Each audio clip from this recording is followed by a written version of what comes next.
किसी भी परिस्थिति में क्यों नहीं, हो सकता है बहुत से लोगों के हालात आसपास नेगेटिविटी हो, बहुत से लोग दुखों में घिरे हों, बहुत से लोग रोगी हों, कईयों की कोखें बंद हों, हो सकता है, पॉसिबल है। लेकिन फिर भी जो इन सारे विपरीत हालातों को देखकर भी फिर भी वो प्रभु के घर में है, सो इस ग्रेसफुल नाइट की शिफा, ये ग्रेसफुल नाइट की वो ग्रेस, ये अनुग्रह आपके जीवनों में काम करेगा और प्रभु यीशु मसीह की अड़े खड़े रहने की ताकत, वो पावर आपके जीवनों में आएंगी। जैसे परमेश्वर डरे नहीं, वो उन्हें सब कुछ पता था कि मुझे लोगों के हाथों में दे दिया जाएगा, इतना दुख सहूंगा मैं, इतनी पीड़ा को सहूंगा, लेकिन फिर भी प्रभु यरूशलेम गए, फिर भी प्रभु अपने पिता के असाइनमेंट को पूरा करने के लिए अड़े और खड़े रहें और साथ में परमेश्वर क्या है, प्रार्थना भी करते रहें। उस परीक्षा से पहले प्रभु ने सारी रात प्रार्थना की, तो आज वो ग्रेसफुल नाइट है जिसे हम कहते हैं प्रार्थना वाली नाइट, जिस रात प्रभु ने सारी रात प्रार्थना की थी। ये वो समय है जब प्रभु यीशु मसीह ने अपने चेलों के साथ खाना खाया था, प्रभु भोज लिया था आखिरी। ये वो नाइट है जब प्रभु ने सारी रात प्रार्थना की थी चेलों के साथ। ये वो नाइट है जब प्रभु यीशु मसीह पकड़वाए गए थे। ये मोस्ट ग्रेसफुल नाइट आपके जीवनों में ग्रेस को लेकर आएगी प्रभु यीशु मसीह के नाम में। हालेलुया। सो इसी तरह से लगातार आत्मा में रहें। सभी ब्रांचेस भी, आज फॉरेन से भी कई ब्रांचेस हमारे साथ कनेक्टेड हैं। प्रभु का धन्यवाद करते हैं, परमेश्वर इसी रीति से आपको छुए, आपको बल दें। जितने लोगों ने बपतिस्मा नहीं लिया, उन्हें परमेश्वर आज की इस नाइट की पावर को समझाए और वो तैयार हो सकें बैप्टिज्म के लिए। और जितने लोगों ने बपतिस्मा लिया है उनके लिए एक बहुत ही धन्यवाद है कि आज हम इस असली प्रभु भोज नाइट पर प्रभु के संग, प्रभु यीशु मसीह के संग, प्रभु के दास के साथ हम प्रभु भोज लेंगे, प्रभु की प्रेजेंस में, उसकी उपस्थिति में भी। हालेलुया। सो इस ग्रेसफुल नाइट की ग्रेस आपके जीवनों को छूती रहे प्रभु यीशु मसीह के नाम में। और सच में आज वो नाइट है जब इस असली नाइट को 8 साल पहले यर्मिया का भी बर्थडे हुआ था। इसी नाइट को प्रभु के दास आए थे, उन्होंने गुड न्यूज़ दी थी। तो वो प्रभु भोज वाले दिन यर्मिया थर्सडे को पैदा हुआ था, 13 अप्रैल 2017 को। हालेलुया। सो ये मेरे लिए एक बहुत ही अच्छी एक कई गुड न्यूज़ है। प्रभु ने उस दिन ऊंचा, प्रभु ने मुझे रेमा दिया था उस वक्त जब यर्मिया पैदा हुआ। परमेश्वर ने कहा था कि मैंने तुझे ऊंचा किया है। परमेश्वर ने उस समय मुझे रेमा वर्ड दिया था। सो इस तरह से यदि हर एक जन लोगोस को पढ़ता रहे, प्रभु के वचन को, परमेश्वर के वचन को, बाइबल को हम लोगोस कहते हैं, यदि कोई लोगोस पढ़ता रहे तो उसमें से परमेश्वर हमें हमारी जीवन का रेमा देता है। सो आज अगर आप वायदा करें परमेश्वर से कि प्रभु मैं रोज लोगोस को पढ़ूंगा, रोज बाइबल पढ़ूंगा, रोज तेरे मैं पवित्र वचन को पढ़ूंगा, तो जो भी आपकी लाइफ की सिचुएशंस हैं, ये पॉसिबल है कि परमेश्वर उस बाइबल में से उस आयत को आपको दे जो कि आपकी लाइफ के साथ, आपकी स्ट्रगलिंग पीरियड के साथ मेल खाए।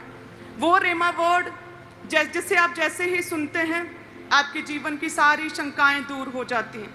वो आयत, वो स्क्रिप्चर जिसे आप सुनते हैं तो एकदम से आपकी नेगेटिविटी खत्म हो जाती है और आपको लगता है परमेश्वर ने मेरे साथ बात की है। वो स्क्रिप्चर, वो आयत है जिसे आप एकदम से सुनते या पढ़ते हैं, आपकी आंखें खुल जाती हैं, आपके चेहरे पे स्माइल आ जाती है, आप आत्मा से भर जाते हैं, आप रोने लग जाते हैं। लेकिन जो जन बाइबल नहीं पढ़ता, लोगोस नहीं पढ़ता, उसे कभी भी रेमा नहीं मिलता है। सो इसलिए आज हमें ये चाहिए, प्रभु से वायदा करें, प्रभु रोज लोगोस पढ़ेंगे, प्रभु रोज वचन को पढ़ेंगे, ताकि परमेश्वर हमारे जीवन के साथ रिलेट करता समय समय पर अलग अलग परिस्थितियों में परमेश्वर हमारे जीवन के साथ संबंधित रेमा खुदावंद हमें दे सके। हालेलुया। आज कितने जन वायदा करेंगे कि रोज परमेश्वर 1 घंटा मैं बाइबल, मैं लोगोस को, मैं पवित्र वचन को पढ़ूंगा, और देखना आपको कैसे परमेश्वर आपकी लाइफ से रिलेट करता। खुदावंद वो आयत, वो स्क्रिप्चर परमेश्वर देंगे, वो वचन देंगे जो आपके केस के साथ मेल खाएगा, जिसे पढ़ेंगे और आप लगातार बार बार पढ़ेंगे, आपके विश्वास को बढ़ाएगा वो वचन, और आप उस परिस्थिति से, उस चैलेंज से बाहर निकलेंगे। हालेलुया। सो आज का ये 2017 में प्रभु ने मुझे रेमा दिया था कि मैंने तुझे ऊंचा किया है। जब मैं लगातार प्रार्थना करती थी, अनमैरिड थी, तो बार बार मेरे कानों में एक आवाज़ गूंजती थी जिसमें लिखा था, जिसमें मुझे बार बार सुनाई देता था कि जिसे मैं ऊंचा करूं उसे कोई भी नीचा नहीं कर सकता। बार बार मुझे ये सुनता था, जैसे मैं ऊंचा करूं उसे भला कौन नीचा कर सकता है? जिसे मैं ऊंचा करूं उसे कौन नीचा? बार बार ये आवाज़ सुनती थी। और जब मैरिज हुई उसके बाद ये लाइन जो है वो बंद हो गई आनी।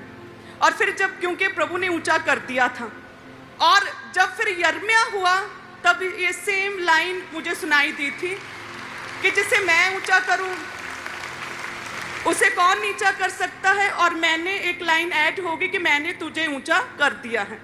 हालेलुया। सो ये वो नाइट है, वो ग्रेसफुल नाइट है जब परमेश्वर हमें ऊंचा करता है, जो परमेश्वर हमें बल और ताकत देता है। आज दिलेरी लेने का वो समय है इस ग्रेसफुल नाइट में। जो भी कमज़ोरियां हैं उन कमज़ोरियों को आज दूर करने का समय है। उन प्रॉब्लम्स को अपने जीवनों से उखाड़ने का आज वो समय है। वो समय है आज जब आप प्रभु भोज को लेंगे तो परमेश्वर का जीवन जो है आपके जीवन में आएगा। परमेश्वर की लाइफ, विक्टोरियस लाइफ आपके जीवन में आएगी और आप सेम नहीं रहेंगे। हालेलुया। सो केवल विश्वास इंपॉर्टेंट नहीं है, विश्वास ढाल है। लेकिन आप यदि एक वॉरियर को देखें, एक सिपाही को देखें जो पुराने समय पर लड़ते थे, तो एक हाथ में ढाल रहती थी गोल चक्कर वाली और दूसरे हाथ में तलवार भी रहती थी। सो आप अकेले विश्वास से जी नहीं सकते कि आपके हाथ में केवल सुरक्षा कवच है, लेकिन आपके हाथ में तलवार भी चाहिए। आपके हाथ में विश्वास रूपी ढाल, सुरक्षा कवच तो है, लेकिन साथ में लोगोज, पवित्र वचन, बाइबल के वचन, दूसरे हाथ में वचन रूपी तलवार भी आपके हाथ में होनी चाहिए। क्योंकि आप ढाल से तो अपने आप को शैतान के अटैक से सुरक्षा दे रहे हैं, बचा रहे हैं। अटैक हो रहा है, आप बचा रहे हैं, उस ढाल को आगे करके बचा रहे हैं। लेकिन आप हमेशा डिफेंड नहीं कर सकते अपने आप को। आपको अटैकर भी होना होगा, आपको अटैक भी शैतान पे करना होगा, तो वो वचन रूपी तलवार से आप फिर अटैक भी करेंगे। हालेलुया। सो इस रीति से आज वायदा करें परमेश्वर से कि प्रभु तेरे लोगोस को मैं रोज पढ़ूंगा। परमेश्वर हे खुदावन, जैसे तूने अपनी दासी को कितने साल पहले, 13 साल पहले रेमा दिया था कि जिसे मैं ऊंचा करूं उसे भला कौन नीचा कर सकता है। और 2017 में आपने फिर से वही दोहराया कि जिसे मैं ऊंचा करूं उसे कौन नीचा कर सकता है, और मैंने अब तुझे ऊंचा कर दिया है। सो परमेश्वर हमारी लाइफ से रिलेटेड हमें रेमा दे। हालेलुया। आज वो ग्रेसफुल नाइट है कि जो मांगे परमेश्वर से सच्चे दिल से, पवित्रताई से, वो परमेश्वर पूरा कर सकता है। क्योंकि ये वो सोल्यूशन ग्राउंड है, प्रभु का घर, जहाँ पर हमें किसी भी तरह की जोर लगाने की आवश्यकता नहीं पड़ती। बस हमें सच्चे दिल से अपनी लाइफ से हर तरह के पाप को निकाल के परमेश्वर के आगे अपनी प्रार्थनाओं को रखना है और वायदा करना है, प्रभु रोज मैं पवित्र वचन को 1 घंटा पढ़ूंगा। कितने जन तैयार हैं मेरे साथ? आप सभी जन सच में जब वचन को पढ़ेंगे तो अभी आपने बहुत अपने आप को डिफेंड कर लिया है, अपने आप को बचा रहे हैं, लेकिन फायर प्रेयर्स में तलवार रूपी ढाल के साथ अब शैतान को ख़त्म भी करेंगे आज से। हालेलुया। सो सभी कलीसिया अपने बीजों को उठाएं। मेरा विश्वास है कि आज आपने वर्शिप की है प्रभु के साथ, चेलों के साथ। सो आपने बड़ा आज इंजॉय किया होगा। 2 साल पहले जब मैं प्रार्थना कर रही थी तो प्रभु ने ये मुझे विज़न दिया था कि जब वर्शिप हो ना होली सफर पर, तो साथ में जीसस क्राइस्ट और चेले बैठे हों और साथ में वो वर्शिप हो रही हो तो लोग आत्मा में भरेंगे। सो 2 साल पहले से ये स्टार्ट हुआ है और ये मेरा विश्वास है कि आप लोगों ने बहुत आत्मा को आज रिसीव किया है। आपने पवित्र आत्मा को सोखा है अपने अंदर और ये पवित्र आत्मा आपके जीवनों में आने वाले दिनों में बड़े काम करेगी। हालेलुया। सो अपने बीजों को उठाएं ताकि हम आगे बढ़ सकें, पवित्र भोज को आज ले सकें, अपने आप को पाक और साफ कर सकें, अब दूसरों को माफ़ कर सकें। जैसे पिता ने, परमेश्वर ने, प्रभु यीशु मसीह ने दूसरों को माफ़ किया था। प्रभु ने कहा था कि हे परमेश्वर इन्हें माफ़ कर क्योंकि ये नहीं जानते ये क्या करते हैं। सो प्रभु भोज लेने से पहले अपने आप को तैयार करें। हर तरह के पाप को, व्यभिचार को निकालें, उन अटैक्स को, नशों को बाहर निकालें। अगर कोई आपका शत्रु है या जिसे आप लाइक नहीं करते हैं, उन लोगों को आज पूरे सच्चे मन से आज पूरी तरह से माफ़ करें। अपने पास्ट के बैड एक्सपीरियंस आज पूरी तरह से भूल जाएं। यदि किसी व्यक्ति ने आपके साथ कुछ बुराई की है तो आज उसे माफ़ करें। अपनी ब्रेन की मेमोरी से उस शत्रुता को पूरी तरह से, नाराज़गी को पूरी तरह से आज बाहर निकाल दें ताकि हम प्रभु यीशु मसीह की तरह अपने आप को पूरी तरह से तैयार करके उस प्रभु भोज को प्रभु यीशु मसीह के साथ ले पाएं। हालेलुया।